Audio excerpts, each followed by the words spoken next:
फ़र्क करना बड़ा ही मुश्किल है। फ़र्क करना बड़ा ही मुश्किल है। सुबह काज़िब है या अंधेरा है।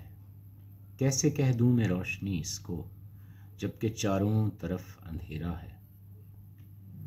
ये वो सूरत हाल है जो हमें अपने इर्द गिर्द नज़र आती है। आखिर ऐसा क्यों है?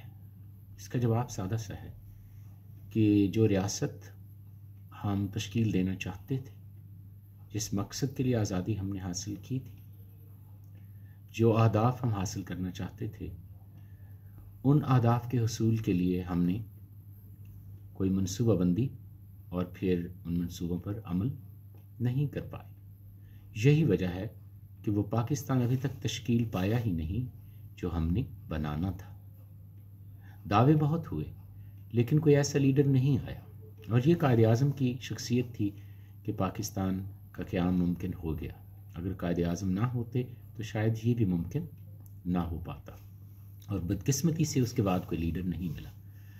और यही वजह है कि जो नकुश मुसलमानान बरसगीर के अज़हान पर मुर्तसिम थे, वो पाए तकमील को ना पहुँचे और वो ख्वाब शर्मिंदा ताबीर आज तक ना हो सके। आज तीसरी नस्ल है उन लोगों की जिन्होंने क़याम पाकिस्तान का ख्वाब देखा और ख़ास तौर पे वहाँ से हिजरत करके आए। और यहाँ पे रहने वाले, उनकी उम्मीदें भी अगरचे उतनी नहीं थी जितनी वहाँ से आने वाले लोगों की जो ख्वाब थे, जो उमंगें थी। लेकिन फिर भी आज़ादी के साथ, एक नए मुल्क के साथ नई उमंगें, नए जज्बे, नए ख्वाब पैदा ज़रूर हुए। लेकिन बदकिस्मती से यहाँ रहने वालों का भी वही हाल है। बुनियादी तौर पर जो मसाइल हैं, उनमें से कुछ मसाइल का मैं ज़िक्र करना चाहता हूँ। और सबसे पहला ये है कि कायद आज़म की जो शख्सियत थी, कायद आज़म का मकसद था ये मुल्क बनाने का, वो आज तक पूरा नहीं हो सका। और हमें आज़ाद, बज़ाहिर तो हम आज़ाद हैं, लेकिन ये हमारी आज़ादी फैज़ फैज़ के अल्फाज में, ये दाग दाग उजाला, ये शब गुज़ीदा सहर, वह इंतज़ार था जिसका, ये वो सहर तो नहीं। या इस शेर में इसको बयान किया जा सकता है कि सहर की जुस्तजू में सारी रात जागते रहे, न जाने कैसे दिन हुआ ढला ढला स्याह स्याह। कायद आज़म का तस्वुर पाकिस्तान एक मिसाली मुआशरे का क़याम था, जो हर तरह से एक जामी और मुकम्मल मुआशरा हो, जिसमें अफराद की ज़रूरियात, नशोनुमा और उमंगों को पूरा करने में रियासत मुमिद व मुआविन हो, ना कि रियासत उनकी राह में रुकावट बन जाए। कायद आज़म एक मिसाली रहनुमा थे और एक आइडियल रहनुमा थे। मुझे याद है नेल्सन मंडेला जैसे अजीम रहनुमा, जब हम स्टूडेंट लाइफ में थे, वो हमारे आइडियल नेल्सन मंडेला थे। और नेल्सन मंडेला की आइडियल शख्सियत, पसंदीदा शख्सियत कायद आज़म मोहम्मद अली जिन्ना थे। तो वो एक यकीनन एक अजीम लीडर थे। अल्लामा इकबाल ने एक लीडर की एक कायद की जो खुसूसियात बयान की एक शेर में, वो कुछ यूँ है: निगाह बुलंद सुखन दिल नवाज जां पुरसोज, यही है रख्त सफ़र मीर कारवां के लिए। कायद आज़म इन तमाम खूबियों का मुरक्का थे, बल्कि उनके अंदर और भी बहुत से औसाफ शामिल थे। उनकी शख्सियत बेशुमार औसाफ की हामिल थी। और यही वजह है कि उनको एक मिसाली माशरे का जो इस्तेसाल से पाक हो, उस जिसमें इंसानी अदराक का दौरा हो, उन्हें ऐसे माशरे का बदरजा उत्तम इदराक था। वो समझते थे इस चीज़ की ज़रूरत को, और वो एक ऐसा मुआशरा तश्कील देना चाहते थे जिसमें मसावात, इंसाफ, एहतराम आदमियत बुनियादी दर्जा रखते हैं। उनके नज़दीक एक ऐसा मुआशरा जिसमें इस्तेसाल ना हो, जिसमें अफराद आज़ाद हों, इंसानों में तफरीक ना हो, ख़ास तौर पे जो आजकल हमारे यहाँ बहुत बढ़ती जा रही है। और ये तफरीक कई लेयर्स में, कई तहों में है। सूबाइयत में की बुनियाद पे तासुब है, मज़हब की बुनियाद पे है, फ़िरके की बुनियाद पे है। नए नए ग्रुप तश्कील दिए जा रहे हैं या बनाए जा रहे हैं। ऐसा लगता है कि रियासत ऐसी कुव्वतों को तख्लीक कर रही है जो पाकिस्तान को मजबूत बनाने की बजाय इसकी तखरीब की वजह बने। और वो पाकिस्तान हम नहीं बनाने जा रहे, नहीं बनता नज़र आ रहा जो कायद आज़म और उनके साथ मुसलमानों ने ख्वाब देखा था, जिसका वो जो पाकिस्तान हासिल करना चाहते थे, क्योंकि उनको यकीन हो गया था कि मुसलमानों के हुकूक के लिए ज़रूरी है कि उनका इस्तेसाल ना हो और इसके लिए एक अलग मुल्क बनाया जाए। और वो मुल्क कामयाबी से बन भी गया, उसका हासिल भी हो गया। और लेकिन आज जब हम देखते हैं अपने इस्तेसाली माशरे को, तो ना सिर्फ ये कायद आज़म के तसव्वुर पाकिस्तान की नफ़ी है, बल्कि उससे खुला इनहराफ है।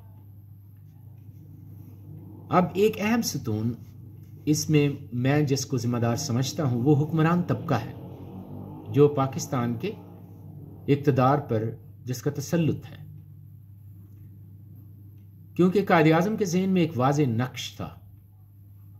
क़याम पाकिस्तान के बाद जब आप गवर्नर जनरल बने तो गवर्नर हाउस की बत्तियां खुद बंद कर देते थे, बल्ब, और अपनी तनख्वाह ₹1 मुकर्रर की, माहवार तनख्वाह ₹1 मुकर्रर की, यानी कि वो तनख्वाह नहीं लेते थे और कोशिश करते थे कि एक्स्ट्रा लाइट्स को बंद कर दिए ताकि तवानाई ज़ाय ना हो।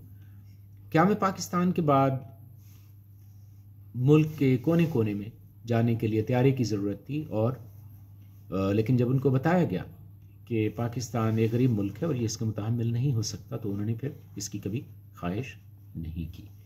लेकिन आज अगर हम वज़रा को देखें, वज़रा की तादाद, उनके अखराजात, उनकी सवारियाँ, सफ़र, रिहाइश, इलाज, मुआलजे की सहूलियात का आप तखमीना लगाएं तो ये रकम इतनी ज़्यादा बनती है कि इससे लाखों लोग फ़ायदा उठा सकते हैं। लाखों आम आदमी इससे फ़ायदा उठा सकते हैं। लेकिन अफसोस है ऐसा नहीं। क्यों?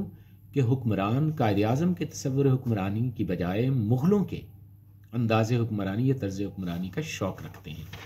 वादे तो बहुत करते हैं ये इक़्तिदार में आने से पहले, लेकिन इक़्तिदार में आने के बाद ये भूल जाते हैं, या शायद हमें इतना कमज़ोर समझते हैं कि परवाह नहीं करते। कोई इनको किसी किस्म की फ़िक्र ही नहीं होती कि अवाम से हमने जो वादे किए, अवाम इंतज़ार कर रही हैं उन वादों की तकमील का। एक बड़ा दिलचस्प वाक़या, अटल बिहारी वाजपेयी पाकिस्तान आए और पाकिस्तान से ताल्लुकात इंडिया के अच्छे होने की उम्मीद पैदा हुई। होने भी चाहिए, पड़ोसियों के साथ अच्छे ताल्लुकात रखने चाहिए, उनके लिए भी बेहतर है, हमारे लिए भी। तो जब वापस गए तो उनसे पूछा किसी ने कि पाकिस्तान में कौन सा कारोबार मुनाफा बख्श है, तो उन्होंने तंज़ी अंदाज में ठहर ठहर के जो उनका अंदाज़ था उसमें उन्होंने कहा कि अगर आप इन्वेस्ट कर सकते हैं तो पाकिस्तान में सबसे मुनाफा बख्श कारोबार सियासत है। अब हमारी जो तर्ज हुक्मरानी है और निज़ाम हुकूमत है वो कायद आज़म जमहूरियत चाहते थे। यहाँ जिस तरह की जमहूरियत चलती है वो किसी भी तौर पे जमहूरियत नहीं कही जा सकती, और इक़्तिदार अवाम की अमानत है।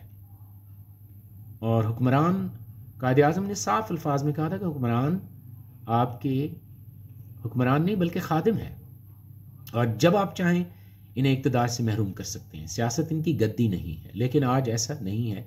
हम आम आदमी हुक्मरानों को थोड़ा बहुत वोट तो चले हमारा काउंट हो जाता है किसी हद तक, लेकिन हमें मुकम्मल इख्तियार नहीं है अपने हुक्मरानों के इंतखाब का। और फिर एक दफ़ा आ जाएं तो फिर हम बेशक भूख से, महंगाई से, अफलाक से मर जाएं, हम कुछ नहीं कर सकते उनका। इसके अलावा कायद आज़म समाजी बुराइयों के भी ख़िलाफ़ थे। अकबा परवरी, रिश्वत, सिफारिश, ज़ख़ीरा अंदोज़ी के सख्त ख़िलाफ़ थे। अब अपने रिश्तेदारों को किसी किस्म की सहूलत नहीं दी, और इसका सबूत आप कायद आज़म के रिश्तेदार कराची में रहते हैं, आप देख लें। टीवी चैनल्स ने भी उनकी रिकॉर्डिंग की हुई है, वो यूट्यूब पे मौजूद हैं, देखे जा सकते हैं। वो किस कसम परसी की हालत में ज़िंदगी गुजार रहे हैं। जबकि यहाँ आप देखें हुक्मरानों के रिश्तेदार किस तरह से मुल्की वसाइल को लूट रहे हैं, जैसा कि शायद ये उनका बुनियादी हक है। इसके अलावा कायद आज़म बासूल थे, बाहिम्मत थे, खुददार थे। वह कभी किसी के आगे नहीं झुके, ना बतौर वकील और ना बतौर सियासतदान, ना बतौर हुक्मरान। और अपने मुल्क में अब आज के हुक्मरान देखें अपने मुल्क को आग में झोंक देते हैं सिर्फ अपने इक़्तिदार की खातिर। ये एक बहुत ही बड़ा अलमिया है हमारा। कायद आज़म की खुददारी, हिम्मत और इज़्ज़त नफ्स के पैमाने पर ये पूरा नहीं उतरते। काश ये कायद आज़म की जुर्रत का निस्फ जुर्रत का भी मुजाहरा करते तो आज बैनुल अक़वामी बरादरी में पाकिस्तान का वक़ार और जो सुरैया को छू रहा होता, इस कदर हम पस्ती में ना होते। मज़ीद बरआं कायद-ए-आज़म अक़लियतों, ख़वातीन और पसमानदा इलाकों के दुखों का मदावा मोहब्बत से करना चाहते थे। उन्होंने अक़लियतों को वज़ारतों में हिस्सा दिया, ख़वातीन को अहम ओहदे दिए, फ़ातिमा जिन्ना को हमेशा इज़्ज़त दी और अपने साथ रखा।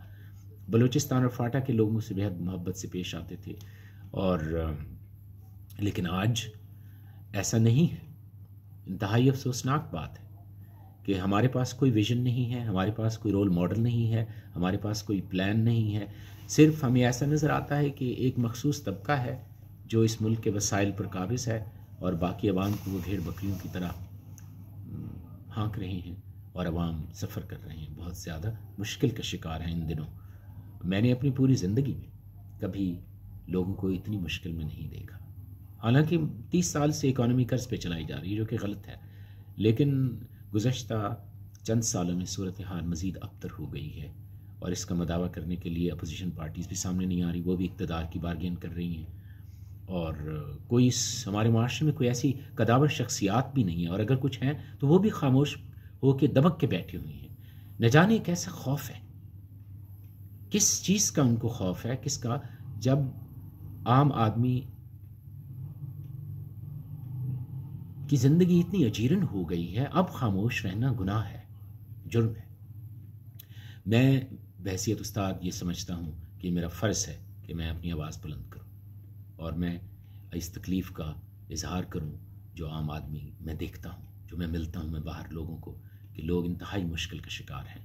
इनकी तकलीफ़ का मदावा किया जाए और माशरे के जो ऐसे लोग जिनकी आवाज़ पे लोग सुन सकते हैं, आवाज़ कम से कम एक प्रेशर, कम से कम नफ्सियाती दबाव में हुक्मरानों को लाया जा सकता है। उनको कहा जा सकता है कि खुदा का खौफ करें और मिलकर बैठ के कोई एक नया इमरानी मुआहिदा तश्कील दिया जाए। इस तरह रियासतें नहीं चलती, इस तरह मुल्क नहीं चलते जिस तरह मुल्क को चलाया जा रहा है। और ख़ास तौर पे नौजवान बहुत बड़ी तादाद में हैं और मैं एज ए टीचर रोज़ नौजवानों से मिलता हूँ, पढ़ाता हूँ, सारा दिन मेरा नौजवानों में गुजरता है। तो नौजवानों को कोई रोल मॉडल नहीं है, कोई क़यादत ऐसी नहीं है जिसके पीछे वो खड़े होकर उसका साथ दें और मुल्क में कोई हकीकी तब्दीली आए, जिससे आम आदमी को भी जिसके समरात पहुँचें, ना कि सिर्फ हुक्मरान तबके हर बार तब्दीली का, हर बार एक सियासी तब्दीली का हो या कोई और तब्दीली हो, हर बार एक मखसूस तबका है जिसको फ़ायदा होता है। आम आदमी हर बार, आम आदमी की मुश्किलात में मज़ीद इजाफा हो जाता है। तो आज ये हम कह सकते हैं कि कायद-ए-आज़म की तरह एक ऐसी लीडरशिप की ज़रूरत है जो कभी किसी के आगे ना झुके, और हम भी ये अहद करें कि हम कायद-ए-आज़म के तस्वुर पाकिस्तान पर अमल करें तो पाकिस्तान की तकदीर बदल सकती है और इंशाअल्लाह पाकिस्तानी नौजवान ऐसा कर सकते हैं। मैं अपनी बात इस शेर पे ख़त्म करूँगा। शब तारीक से कह दो कि ठिकाना कर ले, शब तारीक से कह दो कि ठिकाना कर ले, हम उठाए हुए सूरज का अलम आते हैं।